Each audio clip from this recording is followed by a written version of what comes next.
How would you buy time? This is the most difficult situation, of course, because if the leaders or whoever that pressures you doesn't actually understand the intricacies of what needs to be done, that's always a challenge. Quit. Really? It could be one, yeah. Quit, you win time. Really, let me be very clear because I'm a leader, right? So I know when the guys throw a letter, right? I say, okay, what you want? It's true. And exactly, you say it's a crisis, right? In other words, do you think they can find another person to replace him now? No. So That's a throw a good letter. point.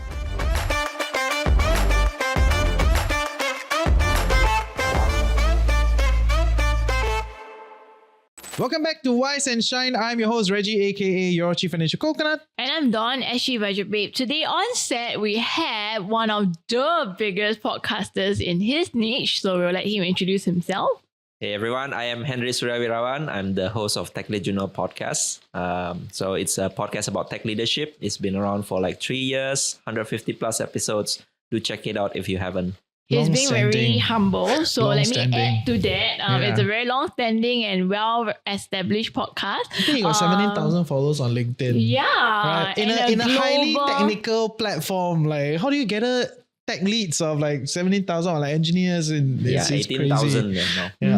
Sorry, not 17. Don't downplay his numbers, It's okay? 18. And it's an international audience. So if you work in tech, if you're interested in moving to tech, you might want to check out his podcast for more specific nuggets of wisdom and information that you can apply. And Tech you Lead got a lot Journal. of events lah. So check around, see if any events fit your palette, and let us know. Maybe we can collab on an event. Right? Would love to one day. For like finance for tech people. Yeah. Hey, 报价 one sponsor sure come. Okay, we will talk to this after work. Offset, dude. Let's talk. Okay, but back to the topic today at hand. I love how you've evolved, like last time I'm the one that tried to hold you in, right? Now you are the one always going off tangent. Let's go. Come right? back. Yes, come back, right? So today we're going to talk about crisis management, but we're going to focus on like team crisis, project crisis. When problems happen, at work, in your project, your team had some struggles, how do you kind of sort this out, right? Like problems, how do you buy time? How do you pull things together? How do you make it work? Essentially, how do you survive this crisis and come out stronger, right? Apparently, there's a Chinese word. Yeah. Apparently, there's a Chinese idiom. Chinese people always got weird things. Right, is that crisis is 危机, which also means it's opportunity. It's an opportunity to do better because you can come out stronger from the crisis. But I think the difficulty is that we are in today pretty difficult times, economically as well. So a lot of companies are starting to cut people. We are all facing crises of all sorts at work, whether you work in customer or client servicing and you have clients causing you the crisis, or you are dealing with internal crisis because of the retrenchment, your workplace bestie gone, or all your clique are all suddenly retrenched and you're the only one left standing, right? Or it could be that because the company that you're in, you used to rely on debt and funds to have that runway, and now suddenly because of interest rates, the runway is shortened. Right? End of story. VCs are no longer pumping in money, so it's crisis mode on. The problem is there aren't a lot of books that will teach you how to deal with these crises. They are very dry. And right? they are very scattered. They're very organizational, book, very, very thick, very dry books. Yeah. But I think we're going to crack that today. Yeah, we're going to crack that today. And we're trying to narrow the conversation a little bit because everybody's in crisis, right? If you got other crises, put in the comment section. Maybe we'll cover it another time. But today we're just going to focus on like crisis management within a team setting, within your organization, within your project, at your workplace, right? So that is kind of where we are going. So maybe Henry, you can start off with like, how do you know it's a crisis? Like, when is this a crisis? When does the alarm bell go on? Yeah. The simplest litmus test is if many people shout. Okay, that's a crisis. Yeah. Everybody at their computer, nobody shout, then how? That litmus test fail. Is there another way to test? That is not crisis like until someone shouts, right? I mean, like crisis in the definition is like something very, very urgent, right? I mean, all this quadrant, important, urgent thing. Crisis is like important, urgent, ultimate extreme, right? Where people needs to know and solve the issue, right? Wait, but I can not shout. I can be like, if actually you could hear or not, we ran out of funding how not shouting, whisper, then how? But it's a crisis, right? Because maybe our runway only left 1 month. So how? Is there another different litmus test that we can use? I think another litmus test is if it impacts a lot of people, right? It impacts either your customers, either your employees. It impacts like this, the blast radius, right? Is super big, like the blast radius. AAE or something, area of effect or something. AOE. Okay. No, but I think the early signs of it is that there's a lot of management meeting, right? Like when it's actually crisis is quite broad to discuss, like how you want to define it. But essentially is when the goals that you're going for is you're not hitting it, and there's a good chance that this thing will sink, right? To keep it simple. And if we're talking about signs, is there a lot of management meeting, things are struggling. Something's happening. Right. Managers don't meet so often one. They always go king guy. Even it's secretive. Yeah. Right. So they don't tell you, but they were meeting quite often. For some reason, you see their calendar, or like one of the PA leak information. It always happens on these things, right? So as much as people believe that everybody's tight-lipped, right, but it's not. Information goes around and you can sense the air, So I think a lot of times is those type of crisis, that you can sense it. But after sensing it, right? So like now we're very clear, visibly there is a crisis, right? This project is not moving and it's getting chopped, and everyone is gonna fall together with it, right? So if we set it this way, beyond the sensing part, like what will y'all do? How will y'all try to solve this thing? Because I think there are a few tiers, right? Managing the internal people, managing the timeline, and managing also some external pressure sometimes, right? So if we go from this first side, right, managing the people at the bottom in a crisis structure, managing the project itself, during crisis, people at the top, and then external people, how will y'all go about doing it? I think the first, right, would be to stay calm. So you manage yourself first. Yes. Okay. Because if you are the first to panic, everyone around you might be panicking, but you really can't think straight when you are just, in a flurry. So you need to manage yourself, calm down, and ask, how big of a crisis is this really? And back to that question, right? Is it really a crisis, or is it just a big problem? Then by understanding it, we can then figure out, okay, then what is the best solution? And I do deal with this a lot in my work, because everything that gets escalated to me is a crisis. Oh, everything is urgent. Yeah. Everything is a crisis. If every day I take it at face value and I let my emotions all the time, I think I don't need to work. So it's really about managing that and recognizing that, okay, I have been thrown 10 crises today to settle. Actually, out of these 10, 2 are just people being a little unreasonable. Okay. 3 are people who have misunderstood the situation. So it's about realigning their expectation and telling them what actually it should be and not what you think it should be. And then maybe 3 others is, okay, we're on the brink. It will become a crisis if I don't solve it today or by tomorrow.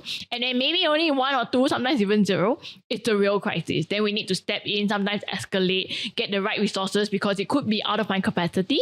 Yeah, as a middle manager, I may not always have the resources to solve a crisis. So I think that really the biggest thing I personally apply is stay calm. Sniff it out first, right? Yes. Sniff out what is really a problem, and what is a problem, what is a crisis, what is just someone overreacting, right? Like a junior that never seen this problem, and then when they reflect outwards, I dealt with it before. It's always okay. like that one. There is a template answer. Don't need to panic.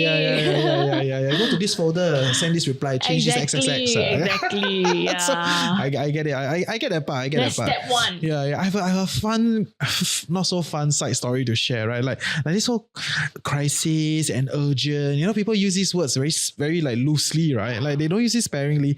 So there was this one client that called me, rampage called me, and to me, I will rampage call you if something is urgent, right? I need your attention now, right? And I was like, oh, okay, I'll pick up. Because to me, there's no such thing as an urgent email or urgent text, right? Nothing is urgent if you get text. So after I pick up, I was like, what happened? So, very urgent, very urgent. Have so-and-so signed off? I was like, huh? have so and so sign off. He's your boss. You don't know how to ask them, right? Like, why is it my problem, right? Like, it's not urgent. You messed up my day, and then now I gotta kind of like rework everything. That's why, and because let it go. right, their definition of urgent is different from yours. Yeah. So when we engage them at their level, then it ruins our day because we let their definition eat into our definition, which is not true. Then we feel very like frustrated. It's So true. that's why the first step is it really a crisis? Yes. What is it? What's the urgent thing? Oh, your boss haven't signed off. I think maybe the best way is you can ask him, but I can check and I'll get back to you 2 days later. It could be, right? Is that annoying? Is that Yeah, annoying? like it's not my priority. Today the real crisis to me is my lights and camera no battery. I need to film in half an hour. That is the crisis. Yes. Okay, so essentially based on that, we weed out the fake crisis. Okay, Yes. that's the end of the fake crisis discussion. We go into actual crisis. When a crisis comes, what will you do? Yeah. So I think I would like to use the analogy of house on fire, for example, right? When you are in a house, it's on fire, what do? Safety, right? So, but in a crisis, sometimes in work, for example, right? Especially if it's a fake crisis, right? But if it's a real crisis, you need to understand which part actually is the first thing that you need to, establish, solve, or get people aligned, right? Like get to the safety. Because when crisis happens, that means the impact is big and it tends to grow bigger if you don't take the first action, right? Be whatever that is. So I think establish that thinking process. Okay, there's a crisis happening. What's the first thing that we need to do to put out the fire? Either to put out the fire or run away, right? Like find a safe place. And for that, actually, depending on the kind of crisis that you have, you probably need to establish some kind of procedure or team, like structured communication, structured people who will take charge of certain things. Because in a crisis, it cannot be everyone becomes the PIC, takes the order. Otherwise, it'll be an utter chaos. Democracy goes out the door when there's a crisis. That's how I really feel it. And in fact, true leaders tends to stand out in this situation because they will take charge. They will direct the order, right? No more about, consensus and, no you consensus. agree. Get it done. Either you're done or you're a deserter. Yeah. Right? Yeah. So having a established process, thinking process like communication, who will be in charge, right? And how should you follow things, right? And what is safety? I think that's the most important thing to handle the crisis. Mm-hmm. I agree. I think having like delegating or finding that main person to be in charge of the crisis is important. And then at the same time, that person cannot do the job alone. So that person needs to then find like their left-hand man or right-hand woman and be able to trust and delegate things to make sure this is done. Yeah. Sometimes you don't have the luxury of establishing this, right? Yeah. Sometimes it just happens. But it had to be done very quickly then. So which is why sometimes the allies you had from before end up being your that last minute, hey, I need your help. And they'll drop everything to help you because they understand it's a crisis. So I think the most important thing here, whenever it happens more in an ad hoc manner, right? You need to establish a two-way handshake. Like, you will take charge of this. Can I trust you? And then same thing, right? So it's more like I give you this it to be in charge and you need to handle it well, right? And then you forget about it, because if you have to handle so many things, it will get worse. Yeah, it's true. And maybe if we define it even more narrow, right? Like, I think there's a part where the fire is burning and the fire is growing, and then there's a part where the fire is already burning, right? And I think there are different ways to manage the two different type of crisis. When the fire is growing, like, like, what the shit, man, shit is happening. What I will usually do is I'll try to like control the narrative a little bit, right? Like I will separate the people that are not burning yet, kind of like separate it out, right? And then let's get this part of the house continue to survive, let it kind of move along, especially if your team is a bit bigger. Instead of like a 8-man cell, can I do like 4 people? Like I identify, can I do a 4 people and still keep this going while I manage some of the other stuff, right? So you go into that kind of saving type of mode, in that sense of like trying to get as many people out as possible, and before the whole thing comes out, right? But when the shit is burning already, right, then the game becomes very different, right? Because when the shit is burning, like in late last year when my co-founder left, right? So it's burning, the house is burning, whoa, everything is burning, and the clients are pulling out because market crash, ad dollars dry up. That's our business, right? So all that is happening. So, oh my God, what's going on, right? So it becomes a can you survive? That's the only question to ask. Can you survive? Right? And does not matter the casualty. Can you survive? Right? If this thing can survive, then you see the day of light when things are better. Especially when you run a smaller business or a smaller team, right? Like when I talked to some of the guys at Draper, right? Vikram, right? And he was saying like, yeah, just don't die. Don't expect to grow, but don't die. Yeah.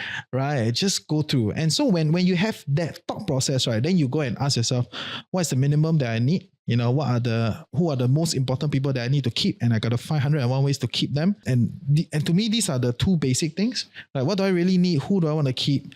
You know, and what can I cut? Right. And then you just cut profusely. And then go into like this very low cruising type of like survivor mode, right? Before the things come back. So I think as a middle manager, right, or as like a leader of a small team, right, the pain is real. Especially if it's your first time doing it, right? Because all these friendship, the people will hate you. Of course, they will hate you. They will talk shit about you. But at a point in time, right, you just have to do it, right? Because if not, then the whole thing goes, and whoever that you can survive, it does not, right? So to me, that's a big part of crisis management. So to me, I mean, if I can maybe a little bit summarize of what you're saying, right? So when this happens, you need to first establish control, like control, no matter what you can, but establish control, control yourself, control the situation, control the other team members, right? Because when crisis happen and you tend to like overthink, okay, I'm going to die, or this thing just don't survive, right? Then there's no control that you have, and basically it will just, maybe it's a disaster, right? So establish the control first, like you want to survive. Okay, establish that as a control, and then focus on exactly what you can do, right? Don't like think about, okay, where the money gonna come in. Don't hope. Don't hope. Is not a plan. Yeah. Yes. So know what you can control and just do what you can, right? So from there, maybe you can hopefully gradually handle the crisis well. Just don't die. That's the first thing. The first rule, don't die. And then, try to expand your level of control after that. Wow, it makes it sound like, when you talk about the house on fire and the firefighters that go in, the first thing they do is to clothe themselves in the safety gear. Yeah. I think that's the same analogy, right? If the ship is sinking and it's really burning, the first thing you need to do is to survive, put on your safety gear. If that means cutting people, making costs lean, then do what it has to. And then after your gear is on and you just survive, right? You can, at least you walk through the fire, you won't get burned. You get 3rd degree, okay, but not 1st degree, you won't die, right?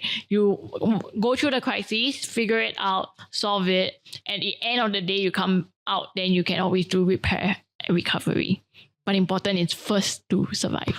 Yeah. Do you have a personal example? When shit really hits the fans, it's very bad. Yeah, a few times, but I don't know how extreme you would perceive this. Like, for example, I was in a job previously where I didn't get paid for a few months while I have So family common and in kids. startup, That's right? common, Yeah. right? Wait, sorry, cannot normalize No, this not shit. just Cannot startup. normalize Flash this. coffee, I heard It's like, also, right? yeah, Today, Flash coffee. Vice Media just wrote that eulogy. Yeah, we ask the guys to come down, right? So when you are in that situation, of course, it's hard to like be in charge because you have to find another job. Do you have reserve? That's why financial, education is important. And what's next? Because your morale tends to be low at that point in time. You don't have confidence. You think maybe you are worthless or you don't have any skills. So that's why taking charge of that situation is very, very important. And what is the next step that you can do that is within your control, and try to maybe make a baby steps, as long as you moving in the right direction. I think that will give you kind of like a safety feeling that you can withstand the crisis. Yeah. No, but I feel like I have a beast mode, when there's a crisis. Right. Like when there's a serious problem that's growing, right, I will come out and solve the problem.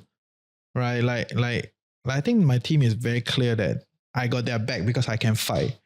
Right. So and I think it's quite comforting for them when they're working with me to know that anything I will come out. Some people even thrive, like they want to find these challenges, adventures, like so to speak, right? It's quite high. Yeah. There's a certain high to it. It's not wrong. There's certain high. Previously we had some like sponsor dispute, like the guy was just like disturbing my guys day in, day out, screaming and shouting at them, blah, blah, blah. Then I hop on a call with them. It's like, so what do you want?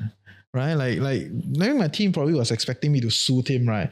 But I fought him hard lah. I was like, you shut. I was like, so what do you want? Don't want? Just take back. I don't need this, right? And the whole thing at the end came out very well.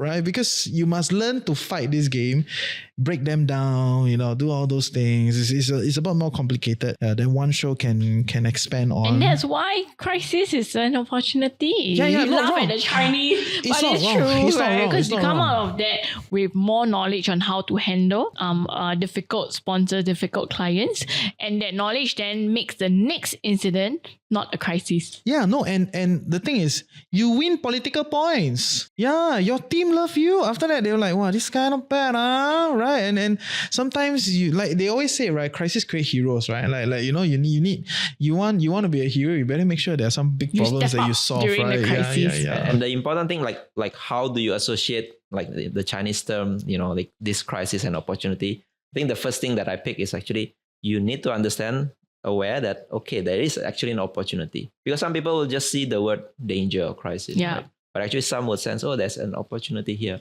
And that is actually the first mindset that you need to have. In every crisis, as long as you survive, there will always be a good learning.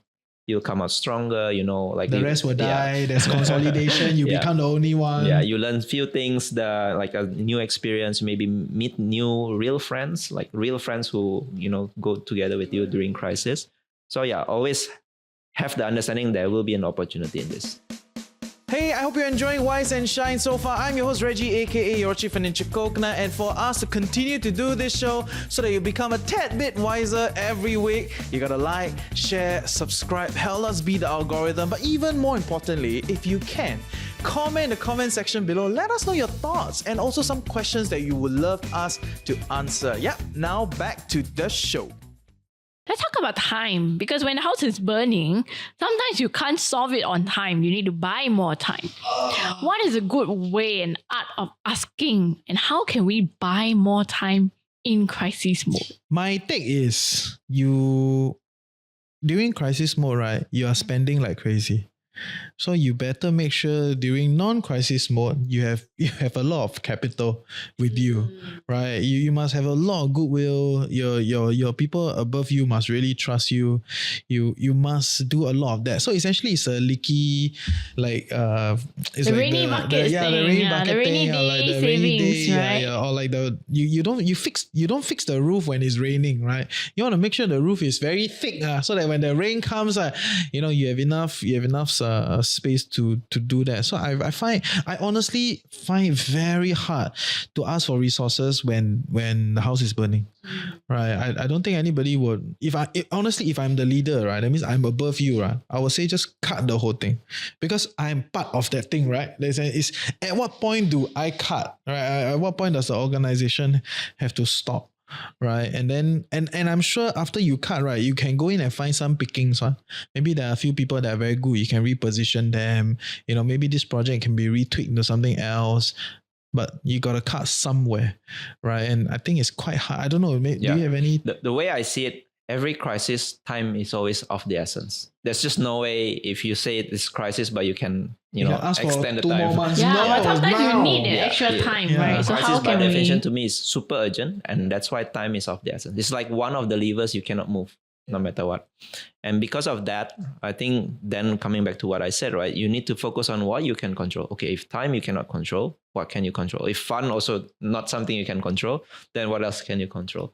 So always focus on what you can control and know that what is the constraints that you have, cannot move, right? And then just work on what you can control. Okay, I'll Maybe- use tech as an example. Imagine you found an error in your code or your team's code that has been working on, and the feature is supposed to go live next Monday. Today is Thursday and you just found a bug. To fix it, it's not an easy quick, because you realize it goes back to one of the legacy codes. So it will actually screw up other features, which is not what you want. So hence, you're trying to buy more time. However, the top tells you, no, we promised clients the feature is going to go live next week. No bugs. And your team, but they cannot work over the weekend. Also, even if they do, let's say it's not something that can be fixed in a matter of days. How would you buy time? This is the most difficult situation, of course, because if the leaders or whoever that pressures you doesn't actually understand the intricacies of what needs to be done, That's always a challenge. Quit. Really? It could be one, yeah. Quit, you win time. Really, let me be very clear because I'm a leader, right? So I know when the guys throw a letter, right? I say, okay, what you want? It's true. It's true. It's true. And exactly, you say it's a crisis, right? In other words, do you think they can find another person to replace him now? No. So That's a throw a good letter. point. Right? Really? And I always tell people, bad times, you must see how you can push further. Right? It's like if you survive a retrenchment, then you better go in and say, boss, I want an increment. They'll say, but I just retrenched. Okay, you can retrench me too. Right. But they won't because they've already gone through the exercise, and they have kept the best, supposedly, right? So why not you go in and push, right? But of course, push must tarik a bit lah, back and forth, right? At the end, you must come to amicable position. And you should also have confidence, like a safety net if they really fire you. Yes, then. financial, you must be strong financially so that you can go. But if really crisis, right, calling it quits is an ultimatum, I see. And the ultimatum is a powerful tool. Sometimes extreme problems need extreme solutions. It's true. And if I'm a manager, I was like, okay, I give you 2 more days. There's this term that I also learned from one of my guests, right?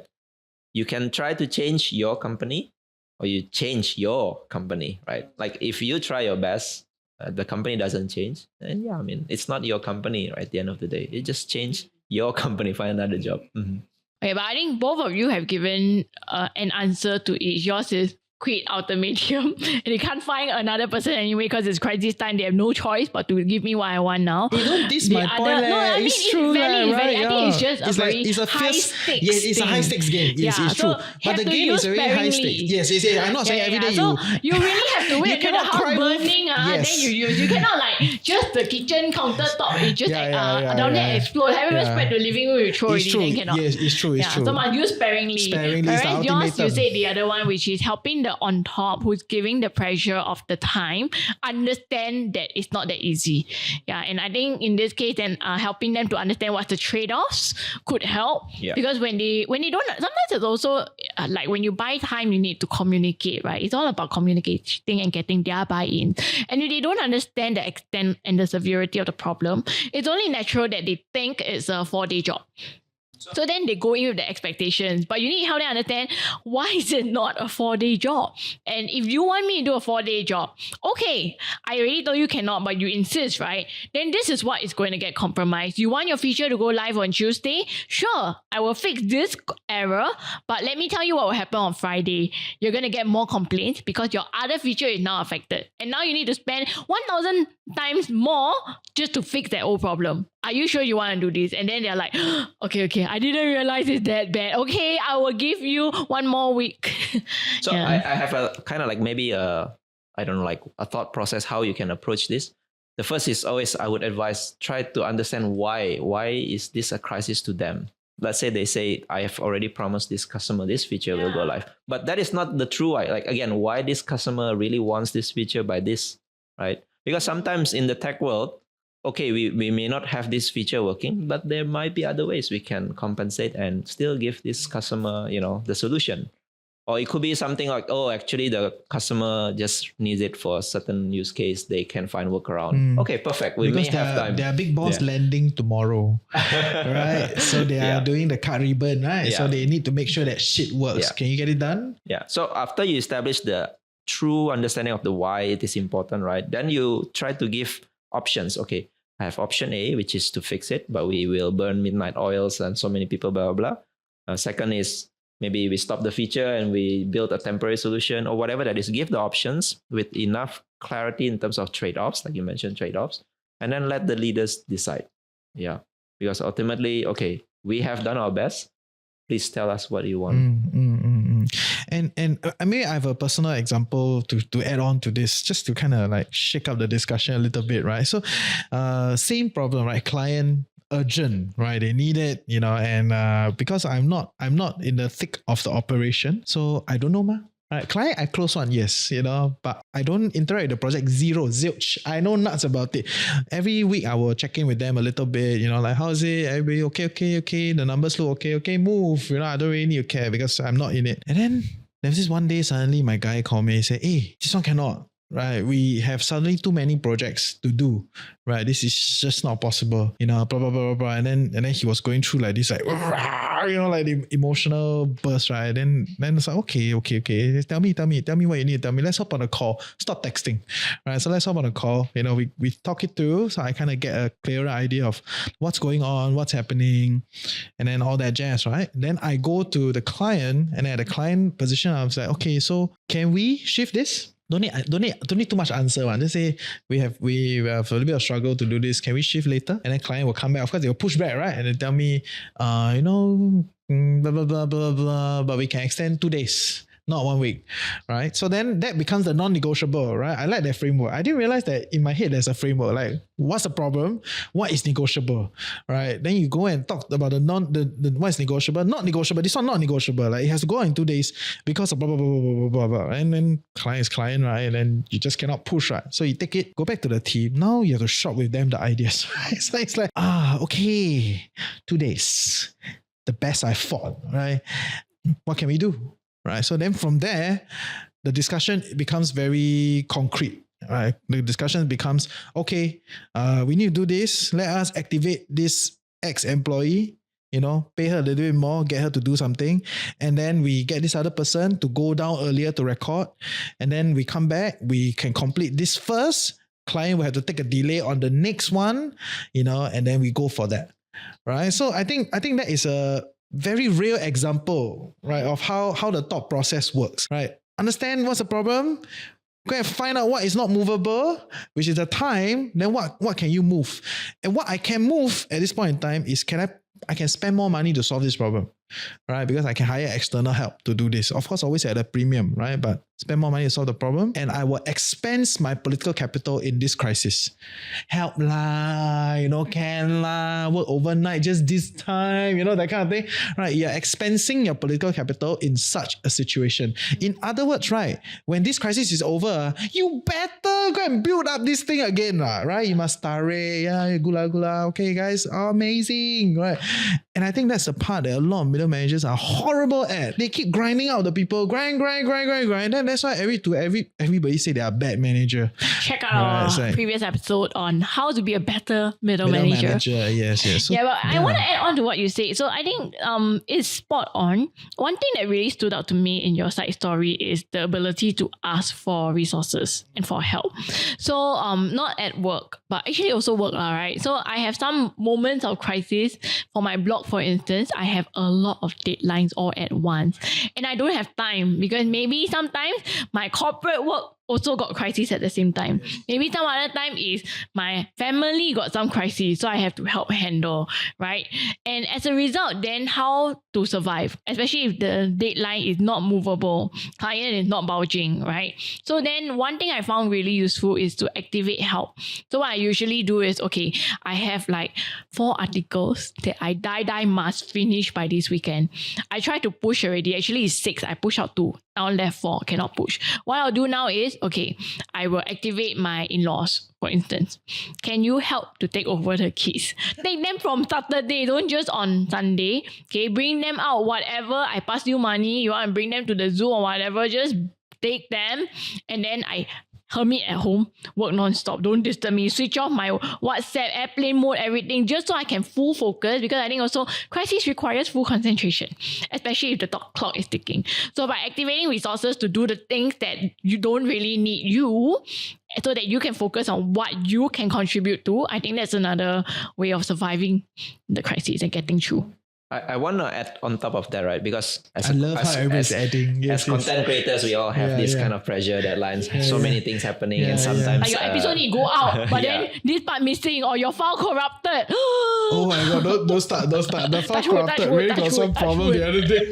I think what you mentioned, if you can ask for help, do so, right? Ask for help. I think it's always okay to ask for help. Doesn't matter, family, friends, or whoever, right? Anyone who can help is always better. But if let's say no help as well, right? I think for me personally, you need to establish what is the true priority for you or true values for you. Let's say, for example, if all this happens, then your kid, for example, or your spouse gets sick. Of course, you will dump all this and then focus on your family, right? But sometimes, for example, content creators, we cannot establish these priorities right. Like we don't know exactly what is the true order. So I always feel that at least you personally have to establish this order. Okay, you have content, for example, blog, you have crisis at work, you have crisis at home. Which one is the true order? And I mean, it's okay to just, dump something.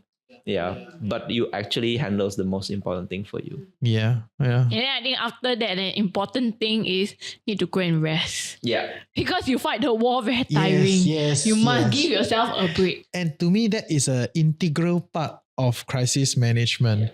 Once you get past that, you better go and like chocho everyone, right? Gonna be like, okay, good, things are good, makan, hang out, do what you need to do. Oh, we'll close the office for 1 week. Yeah, take a break, 2 days off, please go and travel, do what you need to do, So I think, and I feel like a lot of organization, a lot of teams don't do that.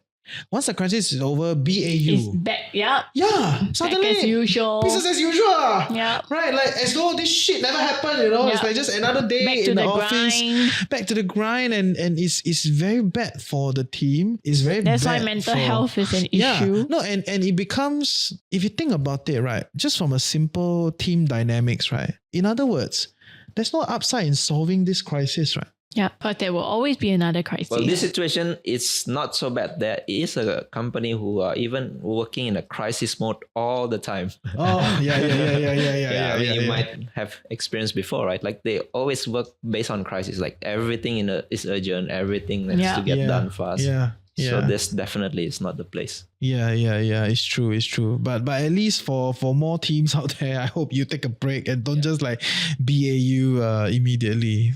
I actually came out from an industry like that. So in advertising, everything is crisis mode because the advertisers already, especially this is traditional advertising, not digital, right? You already bought the media placement. Your ad has to go out. I don't care your file corrupted. You have to redo everything. Yeah. Or like your talent suddenly sick, but you casted for so long You to better find get someone her. else Your now. broadcast ad is going out next Monday. Then how? It's always crisis mode all the time. And I realize sometimes when you're in industries or companies like that, you need to be of a certain personality type to be able to take it and survive. Yeah. Yeah, fair. I realized I couldn't. I'm the kind where I can chiong, crisis. Okay, I need a break. Chiong again, crisis. Okay, break again, must recover. And then, it's like up, down. But in some industries, like in advertising, it's either you have the ability to, while everyone is panicking, it's nothing to you. Oh yeah, it's just another deadline. But my boss had that. I was like, how you stay in this industry for so long? It's okay, it's just another deadline. After a while, you get used to it, yeah, right? And either then- you're and then- okay and you're that kind, Yeah. or you're like, maybe this industry is just not cut up for me. And there will always be a crisis. No, but something about the Going to the right place is the important. advertising, media, PR agency thing, right? So they always tell me deadline, right? The deadline always can push one. Just saying. My guys the other day, they were stressing it out. I was like, oh, but they want it by today. I was like, it's Friday. What the hell do you think they will do? They will skip it and then Monday they will come and take a look, right? So relax. Give them by Tuesday. Let them urgent, right? Then they want it, right? They want it bad enough. They will look at it immediately, right? So you must understand this kind of dynamics, because sometimes and to be fair, you don't always get full information. That's why going back to number one is important. Is it really a crisis? Yes. And the more crisis you go through, the more insights you get on like what are the usual things that happen in a situation, then you will have a better idea how you can maneuver, because different industries are different, and different projects are different teams are different. And this is the part where I think experience maybe makes a world of difference. It Because these things does. are nobody write down one. Which agency will tell you my deadlines are flexible? Right? Yeah. No one will say that, right? They will not write it in anything. Sometimes it's also not just the Yeah, deadlines yeah. are flexible, but the customer. Yeah. Like customer ABC can push. Yeah. XYZ cannot. Exactly. So you Exactly. prioritize accordingly. Yeah. So I think some of these things, it takes a bit more experience, understand the ground that you're playing in, and understand the people that you're playing with. But I think at the end, to me, I still think, it's the same few things, right? What is going on? Give me as much information as possible now. What can move? What cannot move? And then the rest, we just gotta sort it out and then pray for the best, right? And if you come on the other end, great. If not, then Take a break. Take a break, lor. Yeah, Ask for help. I think Ask for help. It's Ask for worth help. to call Yeah. out because some people think this is just me solving it. Ask for help. I echo that. Hope is not a plan. If something is crumbling, you need external inputs to sort it. Right, and it will not solve itself. The market never corrects itself, right? It's not an internal solve itself problem, right? You must get external input, right? So ask for help is good. Something I would like to add, which is also part of the prep for this, interview itself, right? There's one certain practice that some philosophers actually do last time, but also in the tech industry we do sometimes, which is to do this kind of thinking what is bad that could happen, and actually train for it, right? So in philosophy, if you have heard before, it's called premeditatio malorum, basically thinking of what worse could happen and then try to analyze what you can do when that happens and then just prepare, right? But in tech specifically, for example, if there's incident, security issue, maybe disaster, earthquake, whatever, right? You need to establish a training process. Maybe like fire drill, sometimes in the building you go fire drill. Data center down. Data center down. Yeah. No, I don't know. I don't want to say. Because you need to be prepared and know exactly what you need to execute. Yeah. The best way to handle crisis, if you can execute it like with a playbook, okay, 1, 2, 3, and we'll go out of the crisis. Something I find really useful from what you just said, right, is it pays to watch the crises in your industry. Yeah. Because then you don't have to wait until you go through that crisis to be prepared for it. So like if today, us being content creators, for instance, we see a huge saga of another content creator, it's actually worth following that and figuring out what can we learn or what can we prepare to avoid this happening, right? Or like, for instance, I think there were some cases of content creators not being paid or content creators being sued. Okay, so in this case, what can we do to protect our own assets, right? What can we do to prevent that from happening to us? And I think that's useful because many a time people tend to focus only on themselves. They don't look outwards. But if that's the case, then you are just limiting your own growth because you literally have to learn from each and every crisis to get better. But why not shortcut that process by having all these, what happens if and the examples are all taken from your competitors, your industry peers. Yeah, I think that can help to shortcut also when the actual crisis happens, you already have a handbook on what to do. Yeah, and I think that's a big part of playbook, right? And the whole idea is people pay a lot to all this management consultant to model crisis, right? So especially if you are a smaller player in the game, right? You are middle manager, maybe you're not so high up the decision making chain, which I don't think you usually get in touch with this. But if you start to observe some like very clear faultiness, right, in some of these like processes, like, hey, this one like flimsy, there's a debt here.